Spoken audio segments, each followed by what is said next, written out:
Pushpa 2 cinema benefit show సందర్భంగా ఒక అపశృతి చోటు చేసుకుంది సంధ్యా థియేటర్ దగ్గర. తొక్కిసలాటలో రేవతి అనే మహిళ మృతి చెందిన సంగతి మీకు తెలిసిందే. ఆమె కుమారుడు శ్రీతేజ్ కూడా చావు బతుకుల మధ్య కొట్టుమిట్టాడుతున్నాడు. ఈ ఘటన జరిగి దాదాపు 3 రోజులు అవుతుంది. రకరకాల పరిణామాలు చోటు చేసుకున్నాయి. మధ్యలో సినిమా యూనిట్ కూడా స్పందించింది. ఆమె భర్త కూడా ఆయన భార్య చావు కారణం అల్లు అర్జున్ అంటూ ఆయన మీడియా ముఖంగా చెప్పడం ఇదంతా జరిగిన సంగతి తెలిసింది. తర్వాత సినిమా యూనిట్ కూడా స్పందించింది. ఏకంగా హీరో అల్లు అర్జున్ కూడా ఈ ఘటన విచారాన్ని వ్యక్తం చేశారు. ఆయన ఈ ఘటన తెలుసుకున్న తర్వాత తామంతా యూనిట్ అంతా షాక్ గురయ్యమన్నారు. 25 లక్షల ఆర్థిక సహాయాన్ని ప్రకటించామన్నారు. త్వరలోనే వాళ్ళ కుటుంబాన్ని కలుస్తామన్నాడు. ఇదంతా జరిగిన సంగతి మీకు తెలిసింది. బట్ ఆ రోజు ఏం జరిగింది? అసలు సంధ్యా థియేటర్లో రేవతి ఎలా చనిపోయింది, అసలు ఆ ఇన్సిడెంట్ ఎలా చోటు చేసుకుంది, మీకు ఆ దృశ్యాలు ఒకసారి చూపించి మీకు వివరించే ప్రయత్నం చేస్తాను. వాస్తవంగా ఆ రోజు రేవతి ఆమె కుమారుడు ఫ్యామిలీతో కలిసి ఆ రోజు దిల్సుఖ్ నగర్ నుంచి వాళ్ళు సినిమా చూసేందుకు వచ్చారు. దిల్సుఖ్ నగర్ నుంచి సంధ్యా థియేటర్లో సినిమా చూసేందుకు వచ్చారు. సినిమా చూసేందుకు వచ్చినప్పుడు చోటు చేసుకున్నటువంటి క్రౌడ్లో ఆ రోజు ఆ క్రౌడ్లో ఏం జరిగిందో మీకు ఒకసారి నేను చూపించే ప్రయత్నం చేస్తాను. ఒకసారి మీరు విజువల్ చూడండి, చూసిన తర్వాత నేను మాట్లాడతాను. ఎస్, ఇది రేవతి చివరి వీడియో మీకు స్లో మోషన్లో చూపిస్తున్నాము. రేవతి ఆ రోజు సినిమా థియేటర్లో వచ్చి టికెట్ల కౌంటర్ అక్కడెక్కడో లైన్లో క్యూ లైన్లో కాస్త హడావుడిగా కనిపిస్తుంది. ఆమె ఫేస్లో టెన్షన్ చాలా క్లియర్గా కనిపిస్తుంది. ఆమె ఫోన్ చేస్తుంది. ఎవరికి ఫోన్ చేస్తుంది? బహుశా తన భర్తకై ఉంటుంది. కుమారుడు ఆమె ఇద్దరు కూడా అక్కడ ఆ క్యూ లైన్ దగ్గర చాలా రద్దీగా ఉంది. పక్కన పోలీసు కానిస్టేబుల్ కూడా ఉన్నట్టు మనకు కనబడుతుంది. ఆమె ఫోన్ చేస్తుంది. చాలా గందరగోళంగా కనిపిస్తుంది ఆమె మొహం చూస్తుంటే. బహుశా ఆమె భర్తకు ఫోన్ చేస్తున్నట్టుంటుంది బహుశా, నాకు తెలిసి ఆ టైంలో. సో ఇక్కడే సరిగ్గా ఇదే సమయంలో అక్కడ రద్దీని చూసి తట్టుకోలేక గందరగోళానికి గురవుతున్న పరిస్థితి ఆమె చూడొచ్చు. ఒకసారి ఆమె మొహం అంతా కూడా గందరగోళం చోటు చేసుకుంది. ఆ రద్దీని చూసి ఆ భయంతో భర్తకు ఫోన్ చేస్తుంది. బహుశా భర్త అక్కడ లేడేమో, లేదా ఇంకెవరికి ఇతరులకు ఫోన్ చేస్తున్నానని తెలియదు. ఈ ఫ్రేమ్లో మాత్రం మనకు ఆమె భర్త కనిపించట్లేదు, కానీ రేవతి మాత్రం కనిపిస్తుంది. పక్కనే పిల్లలు ఉన్నాడు, బహుశా ఆమె కుమారుడు అయి ఉండొచ్చు. సో ఫోన్ చేస్తుంది. చాలా గందరగోళానికి గురైనటువంటి పరిస్థితి మనకు కనబడుతుంది. ఇది ఆ వీడియో. ఇది చనిపోవడానికి ముందు రేవతి దిల్సుఖ్ నగర్ నుంచి సినిమా చూడడానికి ఫ్యామిలీతో వచ్చిన తర్వాత చనిపోవడానికి ముందు చూడొచ్చు ఒకసారి ఎంత గందరగోళం ఉందో ఆమె ఫేస్లో. అంతా చాలా భయాందోళనకు గురవుతుంది. ఆ తొక్కిసలాట జరిగే ముందు అనుకుంటా, బహుశా జరిగిన తర్వాత జరిగే ముందు అనేది తెలియదు. జరగడానికి ముందే అంటే అప్పటికే అటు పక్క తొక్కిసలాట చోటు చేసుకున్నట్టుగా కనబడుతుంది. ఇంకా ఆ తొక్కిసలాట క్రమం ఇక్కడ దాకా రాలేదు బహుశా. అప్పటికి ఆమె బతికే ఉంది. దానికంటే ముందు అక్కడ తోపులాట జరుగుతున్నట్టుగా మనకు అర్థమవుతుంది. ఆ తోపులాట ఆందోళన చూసి ఆమె భయపడుతూ బహుశా అది ఎవరికి ఫోన్ చేసింది, తన భర్తకి ఫోన్ చేసిందా ఏంటనేది తెలియదు. ఇది రేవతి చివరి వీడియో, రేవతి చనిపోవడానికి ముందు వీడియో. ఒకసారి మీరే చూస్తే అర్థమవుతుంది. ఇక్కడ ఒక కానిస్టేబుల్ ఉన్నాడు, అక్కడ ఆమె కుమారుడు కూడా ఉన్నారు. అప్పటికే బహుశా ఈమెను తోసేసినట్టుగా మనకు అర్థమవుతుంది. తోసేసినప్పుడు అక్కడ మరి ఏం జరిగిందో కింద పడ్డట్టుగా కూడా అనిపిస్తుంది. కింద పడి తోసేసి లేచినప్పుడు ఆ భర్తకు ఫోన్ చేసినట్టుంది. బహుశా ఆ పిల్లోడు కూడా అక్కడ కొంచెం ఏడుస్తున్నాడు. చూడండి, పిల్లోడు కళ్ళ నీళ్ళు తుడుచుకుంటున్నాడు, ఏడుస్తున్నాడు. బహుశా అప్పటికే కానిస్టేబుల్ కూడా వచ్చాడు. ఇక్కడ మనకు క్లియర్గా అర్థమవుతుంది. అంటే అప్పటికే తోపులాట జరిగింది. దీన్ని బట్టి అప్పటికే తోపులాట గురి ఆమె కింద పడిపోయింది. ఏడుస్తూ ఆ పిల్లోడు ఏడుస్తున్నాడు. ఆమె భర్తకు ఫోన్ చేసినట్టుగా అర్థమవుతుంది. గందరగోళం చాలా క్లియర్గా ఆమె మొహంలో కనిపిస్తుంది. ఇది రేవతి చనిపోయే ముందు జరిగిన ఘటన. ఇక తొక్కిసలాట జరిగింది బహుశా దీని తర్వాత ఇక్కడ దాకా వచ్చింది. అయినప్పటికీ కూడా సినిమా చూడాలనే ఆతృత, సినిమా మిస్ అవుతామేమో అనే ఒక ఆతృత, ఒక ఎగ్జైట్మెంట్తో ఖచ్చితంగా ఆ క్రౌడ్లోకి బహుశా దూసుకెళ్ళినట్టుగా కనబడుతుంది. సరిగ్గా అప్పుడే పాపం ఆ సినిమా తన ప్రాణం మీదకి వస్తుందని తెలియదు. ఓ సినిమా మీద మోజు తన ప్రాణం తీసేంత వరకు వస్తుందని రేవతి ఊహించుండదు. ఆ సినిమా 4 రోజుల తర్వాత చూస్తే పోయిందే ఉంది. దిక్కుమాలిన వ్యవహారం, ప్రాణమైతే పోయింది కదా, కానీ సినిమా మోజులో ప్రాణం పోగొట్టుకుంది. బహుశా ఆ గందరగోళం చూస్తే అర్థమవుతుంది. ఇక్కడ మనం చూడొచ్చు, ఇది రేవతి చనిపోయే ముందు సంబంధించిన వీడియో. ఒకసారి మనం చూస్తున్నాం. రేవతి చనిపోయే ముందు వీడియో అది. ఇక మీకు మళ్ళీ చనిపోయిన తర్వాత వీడియో చూపిస్తున్నాను మీకు. ఇప్పుడు రేవతి చనిపోయిన తర్వాత ఏం జరిగింది ఈ విజువల్ ఒకసారి చూడండి. ఇక్కడ ఆమె కొడుకు, ఇక్కడ ఆమె రేవతి, ఇక్కడ శ్రీతేజ్. ఇక్కడ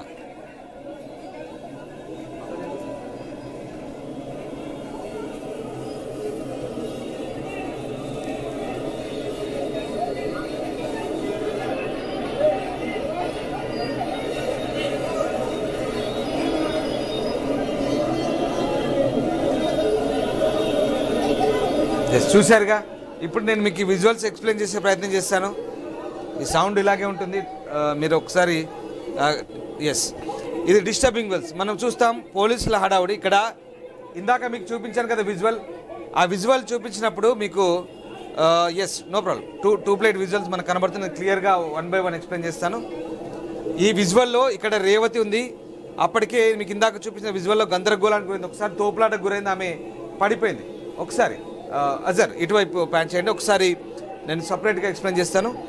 ఈ వీడియోలో మనకు చూస్తే అర్థమవుతుంది. ఇక్కడ ఆమె అప్పటికే ఇందాక మీకు చూపించిన వీడియోలో తోపులాటకు గురై ఒకసారి కింద పడిపోయి బాధపడుతూ ఆమె భర్తతో ఆ విషయం చెప్తున్నట్టుగా మనకు అర్థమైంది ఫోన్లో. రైట్, ఈ విజువల్ చూస్తే మనకు అర్థమవుతుంది. నో ప్రాబ్లం, నేను సౌండ్ కావాలని రిలీజ్ చేస్తాను. ఇక్కడ మీకు కాస్త వినిపించే ప్రయత్నం చేస్తాను. మళ్ళొకసారి సౌండ్ వినండి మీరు.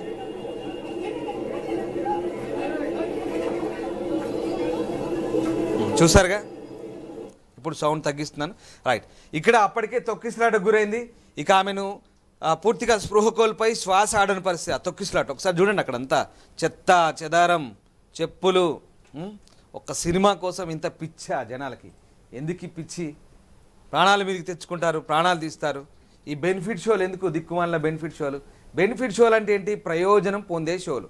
ఎవడికి ప్రయోజనం చెప్పండి? ఎవడికి ప్రయోజనం? 100 కోట్లు సంపాదించుకొని ఎంజాయ్ చేసేవాడు ఎవడు? ప్రాణాలు పోగొట్టుకొని కుటుంబంలో దిక్కును కోల్పోయి కుటుంబంలో రోధించేవాడెవడు? అర్థమవుతుందా? ఒకసారి ఆలోచించుకోండి. పనికి మళ్ళీ బెనిఫిట్ షోలు, ప్రీమియర్ షోలు అంటూ ఎవడికో ఆదాయం సంపాదించే మార్గాల కోసం మీరెందుకు ప్రాణాలు పోగొట్టుకుంటారు? 4 రోజుల తర్వాత చూస్తే పోయేదే ఉంది? దాంతో మనకి ఎవడన్నా అవార్డు ఇచ్చేది ఉందా? మన ఇంట్లోకి ఏమైనా వచ్చేది ఉందా? ఆ సినిమాలు చూస్తే మన ఇల్లు నిండుతుందా? వాని ఇల్లు నిండుతుంది, మనకేం కాదు, మన ప్రాణాలు పోతాయి. కాబట్టి జాగ్రత్తగా ఉండండి. ఈ వీడియో చూసేనా మీరు అప్రమత్తం కావాలని ఈ మాటలు మాట్లాడుతున్నాను. నాకు ఎవరి మీద కోపం లేదు.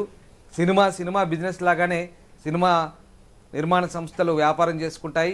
ఇందుకు మీడియా కూడా ఒక కారణమై ఉంటుంది. ఎందుకంటే మీడియాలో వచ్చిన హైప్ కూడా, అంటే నేను ఏమంటున్నానంటే మీడియా కారణం అంటే మీడియాలో చూసి మీరు ఏదో టీవీలలో, యూట్యూబ్లలో, లేకుంటే న్యూస్ ఛానల్లో చూసి సినిమా గోరు. ఆ కాలం పోయింది ఎన్నడో. బట్ సోషల్ మీడియాలో చేసే హైపు లేదా వాటెవర్ ఇంకేదైనా, ఇవన్నీ ఒక ఎత్తు. సరే, కొంతవరకు ఫోన్ ఓపెన్ చేసి కనబడితే మనకు ట్రైలర్లో, లేకుంటే జనాల హడావుడు హంగామా, ఇది పక్కన పెడితే మనం మన విచక్షణతో ఆలోచించాలి. ఇప్పుడు సినిమాకు పరిస్థితి, సరే సినిమా చూడాలనే సరదానే కాదనట్లేదు, అక్కడ దాకా పోతాం. పోయిన తర్వాత సిచ్యువేషన్ చూసి కాస్త వెనుక అడిగేయాలి, తప్పే ఉంది. ఆ జనాల్లో పడి చొచ్చుకుపోయి ఎందుకు కాళ్ళ కింద పడి చచ్చిపోవడం ఎందుకు? బిజినెస్ చేసుకొని బాగుపడే వాళ్ళు చచ్చి ప్రాణాలు పోయేవాళ్ళు మీరు. అనవసరంగా ఇదైనా ఒక గుణపాఠంగా నేర్చుకోవాలి. ఫ్యాన్స్ ముసుగులో చేసే పనులు, మనం పిచ్చితనం వేలం వెర్రిగా వెళ్ళి ప్రాణాలు పోగొట్టుకోవడం ఎంత దౌర్భాగ్యకరమో నేను చెప్తున్నాను పదే. ఇది ఎవరికి వ్యతిరేకం కాదు. ఈ డిస్టర్బింగ్ విజువల్స్ మీకు చూపిస్తున్నాం. సో ఇక్కడ రేవతిని సిపిఆర్ చేసేందుకు కాపాడేందుకు ప్రయత్నించారు, కానీ ఏం లాభం? ప్రాణం కోల్పోయింది. అప్పటికే తొక్కిసలాట, కాళ్ళ కింద పడి కంప్లీట్గా తొక్కేశారండి. చంపేశారు. అవును, చచ్చిపోయింది రేవతి. 3 రోజుల క్రితం చచ్చిపోయింది. సో అది విషయం. ఆ వీడియో ఇప్పుడు మనం బయటకు వచ్చింది కాబట్టి మీకు ఎక్స్ప్లెయిన్ చేస్తున్నాను ఏ రకంగా చచ్చిపోయిందో. ఇది చూసైనా ఒక లెసన్ కావాలి అందరికీ, ఇది చూసైనా నేర్చుకోవాలి. కాళ్ళ కింద తొక్కితే శ్వాస అడక చచ్చిపోయింది. ఎంత సిపిఆర్ చేస్తే ఏం లాభం? బతుకుతుందా?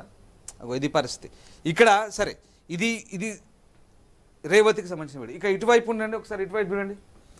ఎస్, ఒకసారి ఇటు ప్యాన్ చేయండి, ఇటువైపు చూడండి. ఇది ఇంకో ఇక్కడ వాళ్ళ అబ్బాయి శ్రీతేజ్ ఓ చిన్న పిల్లోని పట్టుకొని సినిమాకి వచ్చి భర్త ఎక్కడో, పిల్ల ఎక్కడో, భార్య ఎక్కడో, ఎందుకంటే ఆ గందరగోళంలో తోసుకుంటారు. ఎవ్వడు పట్టించుకోడు. అక్కడ ఏంటి? బలమున్నోడే నెగ్గుకొని ముందుకు పోగలుగుతాడు థియేటర్లోకి. ఏమైనా అవార్డులు వస్తాయా? నాకు అర్థం కాదు. థియేటర్లోకి వెళ్ళి ఆ క్షణం సినిమా చూస్తే కడుపు నిండిందా? చచ్చిపోయిందిగా. ఎందుకు ఇదంతా? సో ఖచ్చితంగా అప్రమత్తంగా ఉండండి. ఏం జరగదు, దాంతో వచ్చేదేం లేదు, పోయేదేం లేదు. అనవసరమైనటువంటి ఒక వ్యామోహం, మోజు, పిచ్చితనం, ప్రాణం పోగొట్టుకునేటువంటి వెర్రితనం ఇది. గమనించండి. సో ఇక్కడ శ్రీతేజ్ పరిస్థితి కూడా అంతే. శ్రీతేజ్ ప్రస్తుతం కిమ్స్ బేగంపేటకు తరలించారు. చావు బతుకుల మధ్య కొట్టుమిట్టాడుతున్న పరిస్థితి. శ్రీతేజ్ పరిస్థితి కూడా అంతే. శ్రీతేజ్ని కూడా చూడండి, ఎన్ని సపర్యలు చేసినా పాపం మా పిల్లోడు కొంత ఇంకా ఆయన కండిషన్ కూడా సీరియస్గానే ఉన్నట్టుగా తెలుస్తుంది. ఆయన పరిస్థితి కూడా అంతే ఉంది. సో తల్లి కుమారుడు ఇది పరిస్థితి. సినిమాలకు వెళ్తే తెలుగు రాష్ట్రాల్లో ఏం జరుగుతుంది? సినిమాలు చూస్తే అసలు సినిమా టాకీస్ పోతే అంటే ఇంటికి వచ్చేదాకా గ్యారెంటీ లేదనుకోవచ్చా ఏందన్నట్టు దీన్ని బట్టి? అంతే కదా, సినిమా చూడడానికి పోతే ఇంటికి వచ్చేదాకా గ్యారెంటీ లేదని లెక్క. ఒక సినిమా సమాజంలో ఇంతటి అలజడా ఏం జరుగుతుంది? పుష్ప 2 అనేది ఒక ఎర్రపు చందనం దొంగకు సంబంధించిన స్టోరీ. పుష్ప 1కి ఆల్రెడీ ఎర్రచందనం దొంగల క్యారెక్టర్ చేసిన అతనికి నేషనల్ అవార్డు వచ్చింది. సరే, అది వేరే విషయం. ఏ ప్రామాణికతతో ఎర్రచందనం దొంగకి క్యారెక్టర్కి అక్కడ నేషనల్ అవార్డు ఇచ్చారో మనకు తెలియదు. కానీ ఇప్పుడు ఇది కూడా అంతే, ఒక ఎర్రచందనం దొంగకు సంబంధించిన స్టోరీ ఇది. సరే, స్టోరీ ఏదైనా కావచ్చు, స్టోరీ కథనం ఎలా వర్ణించారో బ్రహ్మాండంగా యాక్ట్ చేశారు. మనం దాని జోలికి పోవాల్సిన అవసరం లేదనుకో, వదిలేండి, అది ప్రేక్షకుల విచక్షణకి వదిలేద్దాం. ఇప్పుడు నేను ఈ మాటలు మాట్లాడితే చాలామందికి అభిమానులకు కావచ్చు, ఇంకెవరికైనా కావచ్చు, నీకేం నొప్పి అంటారు. సరే, అది పక్కన పెడితే, సరే అది పక్కన పెట్టండి. అది ఎవరి విచక్షణ, స్టోరీ క్రియేటరు, రైటరు, డైరెక్టరు, వాళ్ళ క్రియేటివిటీ. దొంగలను కూడా హీరోలుగా చూపిస్తారు. ఇంకా రాను కసబ్ని కూడా హీరోగా చూపించి నేషనల్ అవార్డు ఇచ్చినా ఆశ్చర్యపోవాల్సిన అవసరం లేదు. అలాంటి సిచ్యువేషన్ రావచ్చు కూడా బహుశా. ఎందుకంటే ఇది నా వ్యక్తిగత అభిప్రాయం, దయచేసి. ఎందుకంటే ఇలా ఉంటుంది, కొన్ని అభిప్రాయాలు వస్తున్నాయి. వాస్తవానికి ఇలాంటి అభిప్రాయాలు కూడా వస్తున్నాయి, నాతో పాటు కొంతమంది అభిప్రాయాలు వస్తున్నాయి. జనరల్గా అదే మీకు చెప్పే ప్రయత్నం చేస్తున్నాను. సరే, అది పక్కన పెడితే, స్టోరీ ఏంటనేది పక్కన పెడితే, ప్రాణాలు తీసుకోకండి దయచేసి. ఇది ఎర్రచందనం దొంగల స్టోరీయా ఇంకేదో స్టోరీ అనేది పక్కన పెడితే, వాట్ ఎవర్ క్రేజ్, హీరో కూడా క్రేజ్ ఉంటుంది. పుష్ప క్రేజ్ మామూలు కాదు, వసూళ్ళు పరంగా కూడా ఇప్పుడు రికార్డులు బ్రేక్ చేస్తున్నది. సరే, అది పక్కన పెడితే ప్రాణాల మీదకి తెచ్చుకోవద్దు అనేది ఈ చెప్పే ప్రయత్నం మీకు. దయచేసి ఇదొక అప్రమత్తంగానే భావించాలి, ఎవరు అనేదా భావించవద్దు మేము చెప్పే విషయాల్ని. ఎందుకంటే సినిమా మేకర్స్ని తప్పు పట్టదు. ఇక్కడ ఎవరిది తప్పు మరి మీరే చెప్పండి, మీరు కామెంట్ బాక్స్లో పించేయండి. మీకు ఎవరిది తప్పు అనిపిస్తే, ఎవరిది తప్పు అనేది మనం ఇక్కడ ఎవరిని జడ్జ్ చేయాలి? పోలీసులు విధి నిర్వహణలో వైఫల్యం చెందారు. ఇంత జరుగుతున్నా హీరో వచ్చాడు, హీరో వచ్చి చేతులు ఒప్పుకుంటూ పోయాడు. మళ్ళీ ఇన్సిడెంట్ జరిగిన తర్వాత కూడా ఇలా ఒప్పుకుంటూ పోయాడు హీరో రోడ్ల మీద, తెలుసు అదంతా అందరికి. కానీ ఆ హీరో గారికి తెలియదు కావచ్చు బహుశా ఆ టైంకి, తన వల్ల ఒకరు చచ్చిపోయారు, తను వస్తే తొక్కిసలాట జరిగే ఒకరు చచ్చిపోయారని హీరోకి తెలియకుండా వచ్చి ఆ టైంకి వెళ్ళిపోయాడు. తర్వాత సరే 25 లక్షలు ఇచ్చినా ఆమె ప్రాణం రాదు, 25 లక్షలు ప్రకటించారు. కానీ ఆ ఇంటికి దిక్కైతే కోల్పోయిందిగా ఆ ఇంటి మగోడు. ఇంటికి దిక్కైతే పోయింది, పిల్లగాడు అనాథ, పిల్లగాడి పరిస్థితి కూడా అట్లే ఉంది. ఇల్లు అయితే ఆగమైంది. సో అది పరిస్థితి. 25 లక్షలు ఇచ్చినా 50 లక్షలు ఇచ్చినా పానం అయితే తిరిగి రాదు. సో అది చెప్తున్నా. కాబట్టి దయచేసి అప్రమత్తంగా ఉండండి. ఇలాంటి ఘటనలు ఇప్పుడు పోలీసుల వైఫల్యం క్లియర్గా కనిపిస్తుంది. హీరో ఇప్పుడు ఒక చిన్న ఏదైనా మీటింగో, ఇంకేదైనా నిరుద్యోగులో వాళ్ళు వీళ్ళు ఇంకేదైనా, లేదంటే మాకు ఇది కావాలని చెప్పి ప్రభుత్వానికి ఆందోళన చేస్తేనే 144 సెక్షన్లు 1.25 లక్షలు పెడతారు. పెట్టి 100-200 మంది మోహరిస్తారు, ఎక్కడెక్కడ లాఠీలు పట్టుకొని చల్ ఇటు అటు అంటారు. మరి అసొంటిది ఒక హీరో వస్తే, వందల సంఖ్యలో జనాలు వస్తే, ఒకరి మీద ఒకటి వాడి ఆడ ఇరగబడుతుంటే ఏం చేస్తారు అనేది తెలియదు. సో ఇట్లా ఈ రకంగా ఒక ప్రాణం అయితే పోయింది. మొత్తం మీద ప్రాణం పోయిన తర్వాత తిరిగి తెచ్చే పరిస్థితి ఉండదు. కాబట్టి జాగ్రత్తగా ఉండండి, అప్రమత్తంగా ఉండండి. ఇది మీకు ఎందుకు ఈ లైవ్లో జరిగిన దృశ్యాలు చూపించి మిమ్మల్ని అప్రమత్తం చేయడమే మా ప్రధాన ఉద్దేశం. దయచేసి సో కాబట్టి ఇది జరుగుతున్న తంతు. రేవతి చనిపోయే ముందు ఏం జరిగిందనేది మీకు క్లియర్గా ఎక్స్ప్లెయిన్ చేశాం. సో అది సంధ్యా థియేటర్లో చోటు చేసుకున్నామంటే ఆ రోజు ఘటన. దయచేసి సినిమాను ఒక వినోదంగానే పరిగణించదు, కానీ వినోదం విషాదంగా మారొద్దు, విధ్వంసంగా మారొద్దు. ఇదొక్కటే కాదు, రేవతి చనిపోయింది, కుమారుడు హాస్పిటల్లో ఉన్నాడు, దవాఖానలో పడ్డాడు, ఇంకొక తాడ ఆ స్క్రీన్ చింపేసారు, ఓ దగ్గర స్ప్రే కొట్టిరు, అన్ని కథలు అసలు మామూలు కావు. ఒక సినిమా కోసం సమాజంలో ఇంత అలజడా, ఇదొక రకమైన హింసే. ఇదొక రకమైనటువంటి అందరు కలిపి తొక్కి చంపిరు అంతే. ఇదొక మర్డరే కదా. దీన్ని నథింగ్ బట్, దీన్ని మనం ప్రమాదవశాత్తు జరిగిన ఘటనగా భావించాల్సి వస్తుందా? తొక్కి చంపిరు అనాలనా, ఏమనాలి? ఇక అది మన విచక్షణ బట్టి నిర్ణయించుకోవాలి.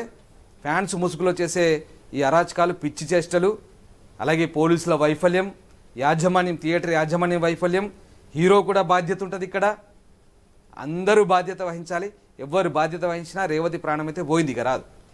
ఆ ఇల్లు దిక్కులేని, దిక్కులేని పరిస్థితి అయిపోయింది. ఇల్లు నువ్వు 25 లక్షలు 50 లక్షలు ఇంటికి ఒక రోజు పోయి వచ్చి బుధగరించి వచ్చినా, లేకుంటే బుక్క నోట్లో పెట్టి వచ్చినా లాభం లేదు. రేవతి ప్రాణం అయితే పోయింది. కానీ జాగ్రత్త, ఇంకోసారి ఇలాంటి ఘటనలు చోటు చేసుకుంటే అప్రమత్తంగా ఉండాలనేది మీకు ఈ దృశ్యాలు చూపించిన ద్వారా మేము చెప్పదలుచుకుంది. Thank you.